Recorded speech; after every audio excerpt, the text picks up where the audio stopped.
بسم اللہ الرحمن الرحیم۔ السلام علیکم ناظرین۔ امام شافعی رحمۃ اللہ علیہ کے زمانے کا واقعہ ہے کہ ایک علاقے کا بادشاہ تھا۔ وہ اپنی بیوی کے ساتھ گھر میں تنہائی کے لمحات میں تھا۔ خاوند اچھے موڈ میں تھا، مگر بیوی اس سے کسی وجہ سے ناراض تھی۔ اب خاوند اس سے جتنے پیار و محبت کی باتیں کرتا، بیوی اس سے اتنا ہی چڑھتی اور اس سے بدتمیزی کرتی تھی۔ جب خاوند نے اس سے بہت زیادہ محبت کا اظہار کیا تو عورت کا دماغ اس وقت گرم تھا۔ وہ بے وقوف آگے سے کہنے لگی، او جہنمی پیچھے ہٹ جا اور مجھے ہاتھ مت لگا۔ اب جب اس نے خاوند کو جہنمی کہا تو آخر وہ بھی مرد تھا، اس کو غصہ آ گیا۔ اس نے کہا، اچھا اگر میں جہنمی ہوں تو میری طرف سے تجھے طلاق ہے۔ اور اسی طرح رات گزر گئی۔ صبح جب دونوں کا دماغ ٹھنڈا ہوا تو عورت کو بھی اپنی غلطی کا احساس ہوا کہ میں اپنے خاوند سے ناراض تھی، مگر مجھے یہ لفظ نہیں کہنا چاہیے تھا کہ او جہنمی پیچھے ہٹ، میں نے غلطی کر لی۔ اب وہ اپنے خاوند سے پوچھنے لگی کہ کیا مجھے طلاق ہو گئی؟ اس نے کہا، پتہ نہیں، یہ شرطیہ طلاق تھی کہ اگر میں جہنمی ہوں تو تجھے میری طرف سے طلاق، لہٰذا مجھے علماء سے پوچھنا پڑے گا۔ خاوند نے علماء کو بلایا تو علماء نے کہا کہ اس کا جواب ہم نہیں دے سکتے، کیونکہ کون گارنٹی دے گا کہ آپ جہنمی نہیں ہیں؟ یہ فیصلہ کون کر سکتا ہے؟ یہ تو قیامت کے دن اللہ تعالیٰ ہی فیصلہ کریں گے۔ لہٰذا یہ بات زبان زد عام بن گئی۔ سینکڑوں علماء سے رابطہ کیا گیا، مگر کوئی عالم، کوئی مفتی اس کا جواب نہیں دے پایا تھا۔ وہ بادشاہ کافی پریشان تھا۔ وہ اپنی بیوی کو طلاق نہیں دینا چاہتا تھا، بیوی بھی اب طلاق نہیں لینا چاہتی تھی۔ چنانچہ امام شافعی رحمۃ اللہ علیہ کو کسی نے بتایا کہ فلاں علاقے میں فلاں واقعہ پیش آیا ہے۔ انہوں نے فرمایا کہ مجھے وہاں لے چلو، میں اس سوال کا جواب دے سکتا ہوں۔ چنانچہ امام شافعی رحمۃ اللہ علیہ آئے اور انہوں نے اس بادشاہ سے پوچھا کہ کیا واقعہ پیش آیا؟ اس نے بتایا کہ اس طرح میری بیوی نے یہ الفاظ کہے اور اس کے جواب میں نے یہ الفاظ کہے، اب بتائیں طلاق ہوئی ہے یا نہیں؟ امام شافعی رحمۃ اللہ علیہ نے فرمایا کہ بادشاہ سلامت، اس کا جواب دینے کے لیے مجھے آپ سے تنہائی میں کچھ باتیں پوچھنا پڑیں گی۔ اس نے کہا، بہت اچھا۔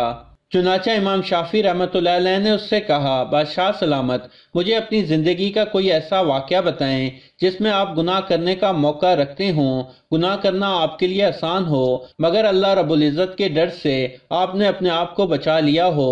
بادشاہ سوچنے لگا اور پھر بولا، ہاں میری زندگی میں ایک واقعہ پیش آیا۔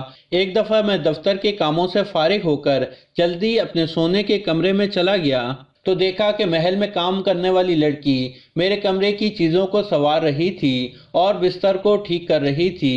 جب میری نظر اس کے چہرے پر پڑی تو وہ حسن و جمال میں اپنی مثال آپ تھی۔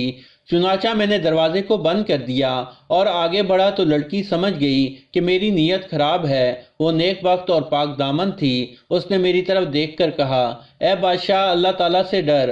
جیسے اس نے یہ الفاظ کہا کہ اللہ تبارک تعالیٰ سے ڈر، تو میرے دل میں ڈر آ گیا اور میری آنکھوں کے سامنے میدان حشر کا منظر آ گیا، یعنی جب میں اپنے اللہ کے سامنے پیش ہوں گا تو اپنے اللہ کو کیا جواب دوں گا۔ تو میں نے کمرے کا دروازہ کھول دیا اور اس سے کہا، تم چلی جاؤ۔ حالانکہ اگر میں چاہتا تو لڑکی سے اپنی خواہش پوری کر لیتا، مجھے کسی نے پوچھنا بھی نہیں تھا، مگر اس نیک لڑکی کے یہ الفاظ میرے دل پر بجلی بن کر گرے اور مجھے اللہ تبارک تعالیٰ کا خوف آ گیا، اور میں نے گناہ کے اس موقع سے بچنے کے لیے اس لڑکی کو واپس بھیج دیا۔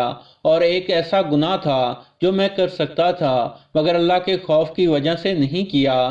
جب اس نے یہ واقعہ سنایا تو امام شافعی رحمۃ اللہ علیہ نے اس سے کہہ دیا کہ آپ کی بیوی کو طلاق نہیں ہوئی اس لیے کہ آپ جہنمی نہیں بلکہ جنتی ہیں۔ جب انہوں نے یہ فتویٰ دیا تو سارے علماء ان سے بحث کرنے لگے کہ آپ یہ کس طرح کہہ سکتے ہیں اور کیسے کسی کو جنت کا ٹکٹ دے سکتے ہیں؟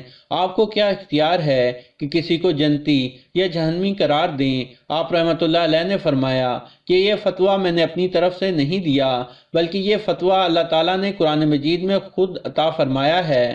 تمام علماء نے پوچھا کہ کیسے؟ تو انہوں نے کہا کہ قرآن مجید کی آیت ہے، اور جو شخص اپنے رب کے سامنے کھڑا ہونے سے ڈرا اور اپنے نفس کو خواہشات میں پڑنے سے بچا لیا تو اس کا ٹھکانہ جنت ہوگا۔ اللہ تعالیٰ نے چونکہ فرما دیا ہے، لہٰذا میں فتویٰ دیتا ہوں کہ اس گناہ کبیرہ سے بچنے کی وجہ سے یہ بندہ قیامت کے دن جنت میں داخل ہوگا۔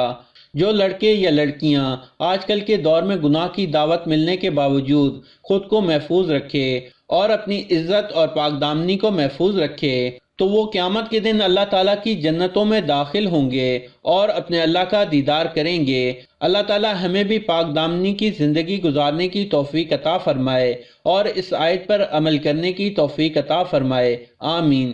یاد رکھیے کہ اسی طرح کا ایک قصہ ہارون الرشید کا زبیدہ کے ساتھ بھی ہے۔ حوالہ مختصر تاریخ، صفحہ نمبر 378۔